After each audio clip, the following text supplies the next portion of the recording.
ഞാൻ എൻ്റെ പുസ്തകം എന്നേരം തുഴഞ്ഞ് എഴുതിക്കൊണ്ടിരുന്നപ്പോൾ ഒരുപാട് പ്രോബ്ലംസ് ഫേസ് ചെയ്തിട്ടുണ്ടായിരുന്നു. അതിൽ കുറച്ചൊക്കെ ഞാൻ നമസ്കാരം. ബിഗ് ബോസ് മലയാളം സീസൺ 7 ഓരോരുത്തരായിട്ട് ലാലേട്ടൻ അങ്ങനെ വീട്ടിനകത്തോട്ട് കയറ്റിക്കൊണ്ടിരിക്കുകയാണ് എന്നാണ് അറിയാൻ സാധിക്കുന്നത്. ആദ്യമായി കയറിയത് അനീഷ് എന്ന് പറയും. അനീഷിന്റെ പൂർണ്ണമായിട്ടുള്ള ഒരു വിവരം നമുക്ക് ഇവിടെ വെക്കാം. അതുമല്ല, ഒരു സർപ്രൈസ് ആയിട്ടുള്ള ഒരു എൻട്രി ഉണ്ടെന്ന് പറയപ്പെടുന്നു. എനിക്ക് വലിയ ക്ലിയർ ഇല്ല. ഏതോ ഒരു മോഡല്, ഒരു പെണ്ണ്, അവളുടെ ഒരു സർപ്രൈസ് ആയിട്ടുള്ള ഒരു എൻട്രി ഉണ്ടെന്ന് പറയുന്നു. ആരാണെന്ന് പിടുത്തമില്ല. അങ്ങനെ ഒരു ന്യൂസ് വരുന്നുണ്ട്. നമുക്ക് ആരും പറയാത്ത ഏതോ ഒരു പെൺകുട്ടി ഉണ്ടെന്ന് പറയുന്നു. അപ്പൊ ഇപ്പൊ കേറിയത് ആരൊക്കെയെന്ന് ചോദിച്ചാൽ, ഇനി റെനാസുന, നമ്മുടെ സൂപ്പർ സ്റ്റാർ റെനാസുന അതിനകത്ത് കയറിയോ നമുക്ക് നോക്കാം. ഇപ്പൊ നമുക്ക് അറിഞ്ഞ സ്ഥിതിക്ക് ഇപ്പൊ കുറെ പേര് കയറിയിട്ടുണ്ട്. അതിനകത്ത് ഞാൻ അറിഞ്ഞത്, സത്യം പറഞ്ഞാൽ അനിമോള്, ഈ പറയുന്ന RJ ബിൻസി, ആര്യൻ കത്തോരിയ, കലാഭവൻ സരിക, അക്ബർ ഖാൻ, അപ്പാനി ശരത്ത്, ദീപക് മേനോൻ, നെവിൻ, ഇത്രയും പേര് അതിനകത്ത് കയറി എന്നാണ് റിപ്പോർട്ടുകൾ വരുന്നത്. ഇത്രയും പേര് അതിനകത്ത് കയറിയിട്ടുണ്ട് എന്നുള്ള റിപ്പോർട്ടുകൾ വരുന്നു. ഇനി ഈ പറയുന്ന ഈ റെനാസിന് ഇതുവരെയായിട്ട് വീടിനകത്ത് കയറിയിട്ടില്ല എന്ന് പറഞ്ഞു. പക്ഷെ ആദ്യം എനിക്കൊരു അരമണിക്കൂർ മുമ്പ് കയറി എന്ന് പറയുന്ന ഒരു റിപ്പോർട്ട് കിട്ടിയായിരുന്നു. പക്ഷെ പിന്നീട് പിന്നെ അതിനെക്കുറിച്ചുള്ള കൂടുതൽ ഡീറ്റെയിൽ കിട്ടിയില്ല. എന്തായാലും ഇതുവരെ എന്തായാലും കയറും, പേടിക്കണ്ട, എന്തായാലും അതിനകത്ത് കയറും എന്നുള്ളത് നിശ്ചയം. ഇതുവരെയായിട്ടും കയറിയില്ല എന്നും അറിയുന്നു. നോക്കാം. ഓക്കെ. അപ്പോ ഞാനിവിടെ പറഞ്ഞത് ഈ അനീഷ് എന്ന് പറയുന്ന കോമളർ, ഈ അനീഷ് എന്ന് പറയുന്ന കോമളറിനെ അവിടെ ലാലേട്ടൻ പരിചയപ്പെടുത്തിയത് ഒരു കൃഷിക്കാരനാണ്.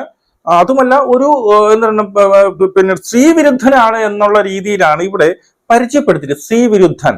അപ്പൊ ഞാൻ അങ്ങനെ ഈ അനീഷ് ടി എന്ന് പറയുന്ന പുള്ളിയുടെ ആ ഒരു പേര് വെച്ച് ഞാനൊന്ന് സെർച്ച് ചെയ്ത് ഞാൻ ഇവിടെ കൊടുക്കാം കേട്ടോ. അപ്പൊ ഇൻസ്റ്റാഗ്രാമിൽ നോക്കി പുള്ളി ഒരു ബുക്ക് എഴുതിയിട്ടുണ്ട്. ആ ബുക്കിന്റെ പേര് എന്താണ്, എൻ നേരം തുഴഞ്ഞ് എന്ന് പറയുന്ന ഒരു ബുക്ക് എഴുതിയിട്ടുണ്ട്. ഇതിനകത്തൊന്നും ഈ പുള്ളിയുടെ ഞാൻ യൂട്യൂബ് ചാനലും കയറി നോക്കി, അതിനകത്തൊന്നും ഒരു സ്ത്രീവിരുദ്ധത പറയുന്നതായിട്ട് ഞാൻ കണ്ടില്ല. ഈ പുള്ളി തന്നെയാണ് എന്നാണ് എനിക്ക് തോന്നുന്നത്. പുള്ളിയുടെ ഒരു വീഡിയോ ഞാൻ ഇവിടെ വയ്ക്കാം.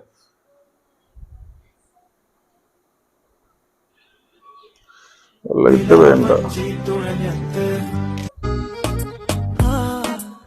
ഹായ്, ഞാൻ എൻ്റെ പുസ്തകം എന്നേരം തുഴഞ്ഞ് എഴുതിക്കൊണ്ടിരുന്നപ്പോൾ ഒരുപാട് പ്രോബ്ലംസ് ഫേസ് ചെയ്തിട്ടുണ്ടായിരുന്നു. അതിൽ കുറച്ചൊക്കെ ഞാൻ നിങ്ങളുമായിട്ട് ഷെയർ ചെയ്തിട്ടുണ്ട്.